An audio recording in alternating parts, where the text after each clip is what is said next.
The hero has to be a monster. Some of you have seen that Jordan Peterson clip throughout the years. There's a few different ones floating out there. They're basically the same. Very, very powerful words. Before I show you that, because I think it has guided me a lot in my life, it is a powerful video that I've come back to again and again and again. It's easy to watch this video and think really negative things about the concept. I highly suggest you keep your mind as open as possible is the answer when you do this. Yeah, powerful stuff, you know. I think about how I've incorporated it myself into my life, right? I think if I were to sit with Jordan Peterson and ask him if I've done a decent job living my life based on this concept that you'll see in just a moment, I think he would say something like, I'm like halfway there, I guess. Some version of that. I think he would respect my ability to take in that darkness, right? That phrase being, if you stared long enough into the darkness, eventually you'll see the light. I truly believe that. People's imaginations, they're not endless. They're not infinite.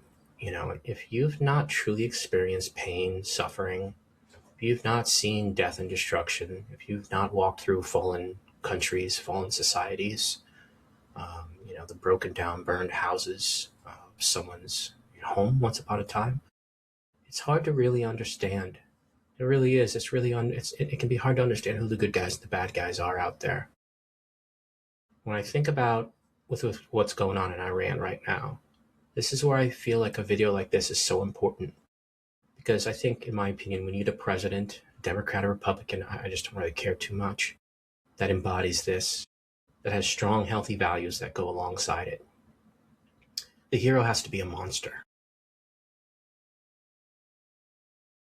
I think Peterson, if he was sitting with me right now, he'd say something like, you've done a good job of incorporating that darkness into you and make it a positive, healthy strength.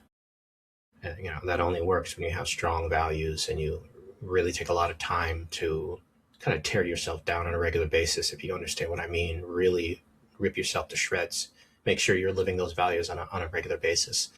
I would think, you know, I give this a lot of thought recently, and that I've not done a great job recently in keeping that power in check, that anger in check, that rage almost in check, right? My instinct tells me what's right. And I now, those of you who know me, or God forbid, if you've ever been in a really negative conversation with me, or been on the other side of one, or seen it, what you know is that I have the ability to eviscerate you. I can rip you to shreds. I can offend you worse than you may have ever been offended, with really strong, powerful, truthful words that cut through your soul. The goal is to not use that very often. It is a powerful, healthy skill to understand how to use that and when to use that. And I don't always do the best job of it. And it's just a reminder of me of how important this concept is, but it's a lifelong journey, if you will, to make sure we do it right. And if you have no idea what I'm talking about this whole time, and I'm just rambling, as I sometimes do, right? This is just off the cuff thoughts for me right now. Here's the video. And thank you for your time, everyone. Additionally, there's a lot going on right now in the world, a ton going on in the world, especially with Iran. If anybody just wants to sit and talk on my show, please let me know. I'd love to do it. Historically, when these big important events have happened previously, that all I wanted to do was talk about them all day, I couldn't, because I never have a co-host who's available. And so if you're interested, for the love of God, hit me up. Let's do it. Not sometime next week. Says jump on a call tomorrow kind of thing, or later today kind of thing, and just talk. I don't care how knowledgeable you are. You have to be a decent human being and be willing to talk. That's all I need. We can go quite far from there, right? Anyway, here it is. Again, powerful stuff. Something worth living your life by if you can truly understand it. Thank you. Love people enough. Here we go.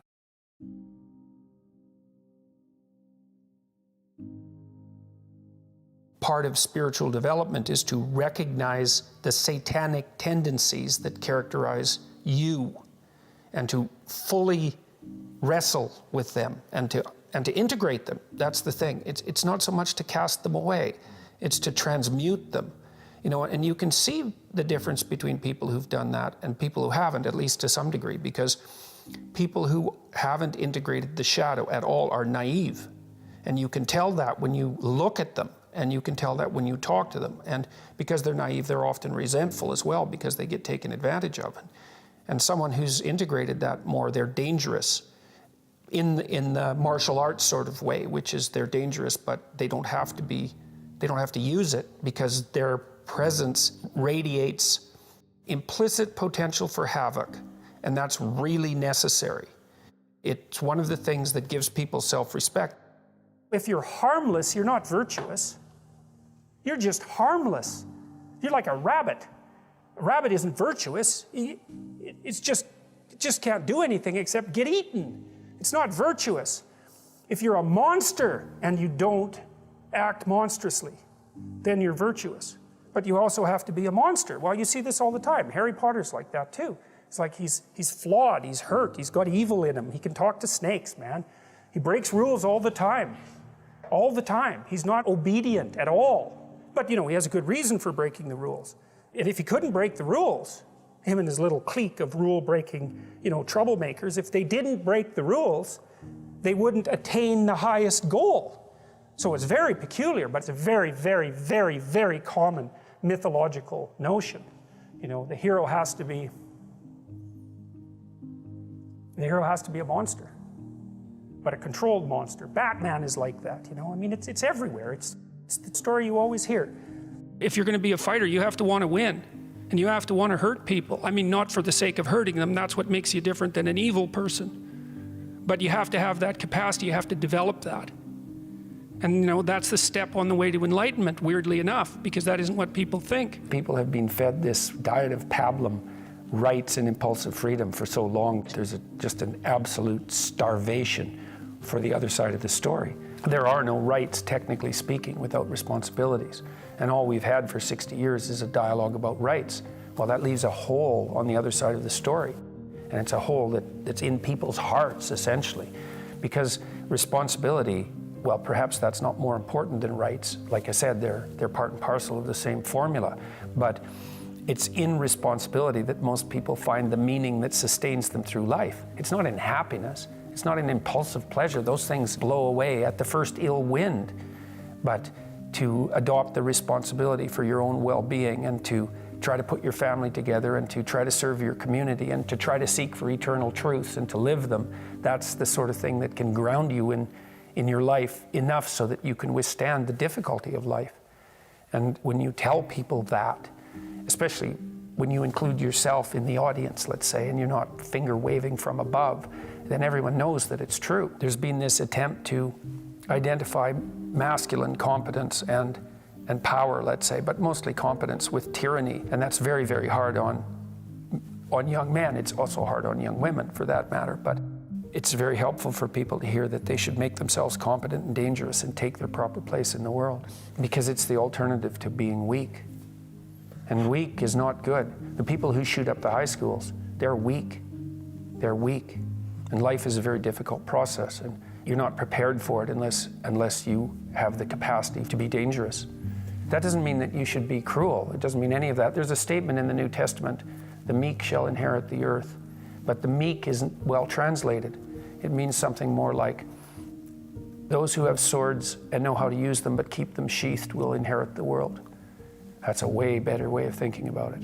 You have to be powerful and formidable and then peaceful, in that order, right? And that's not the same as being naive and weak and harmless, which is what young men are being encouraged to be. It's like, that's a very bad idea. It's a very bad idea, because naive, weak, and harmless means that you can't withstand the tragedies of life. You can't bear any responsibility. You'll end up bitter. And when you get bitter, then you get dangerous.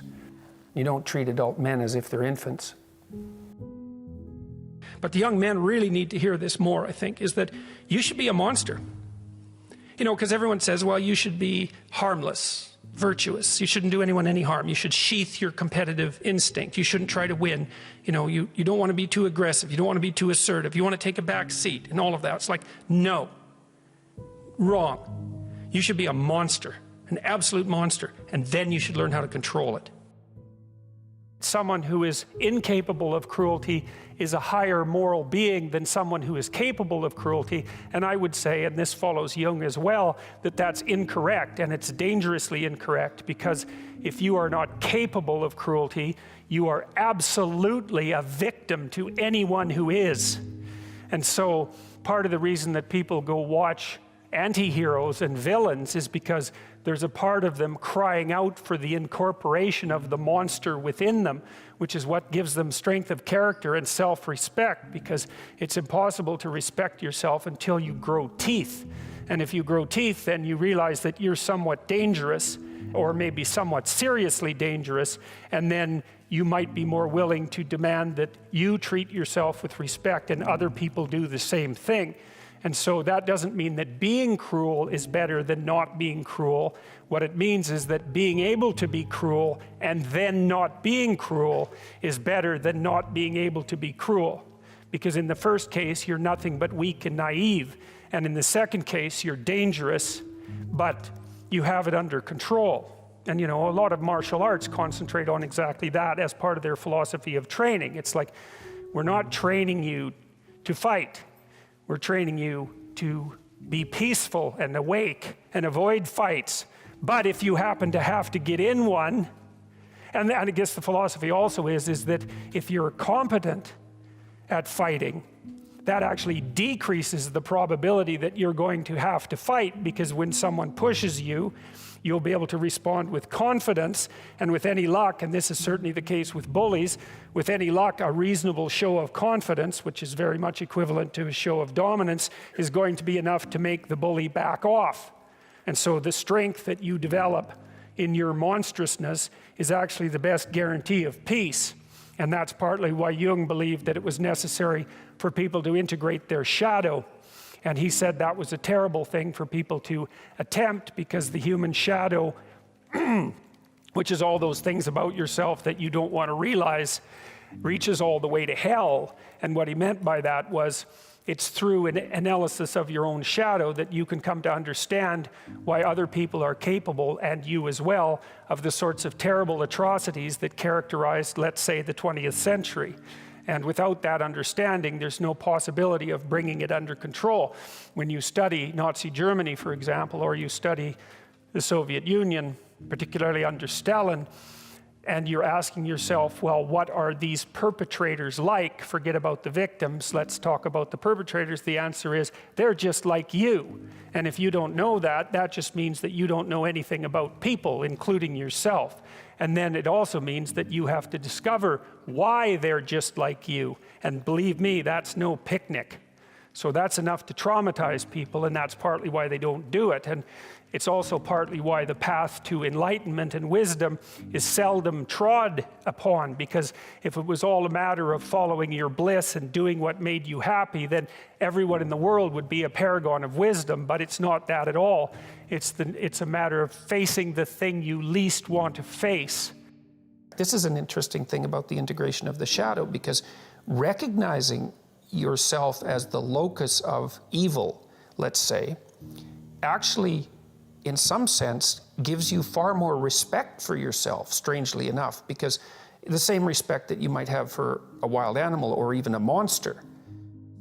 So then maybe you learn to treat yourself differently. Like, I think this is particularly true with regards to the discipline of children. You know, if you know that you're a monster, and that will manifest itself in your life, consciously or unconsciously, and if it's unconsciously, it's not good, then you become better at disciplining children. And the reason for that is that you don't want to expose them to your dark side.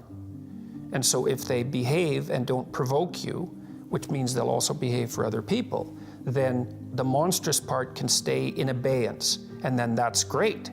But if you don't understand yourself as capable of wreaking havoc, and that can be the kind of havoc that unfolds over decades, right? Because if you're going to abuse a child, it's the primitive form of abuse is the physical abuse. The sophisticated form of abuse is the continual undermining of the child's courage across perhaps their entire life. And that there's a terribly monstrous element to that. And if you're not respected properly by the child, say, you will absolutely take revenge on them. And, you know, in some sense, that's the whole Freudian psychoanalytic story. It's not all of it, but you either have that or it has you. Those are the options. And you don't become safe by being castrated. Hey everyone, this is Micah from Love People Enough. Please consider signing up for our Patreon so we can continue to bring you hard-hitting episodes and grow our channel to reach the widest audience possible. Link below in the description.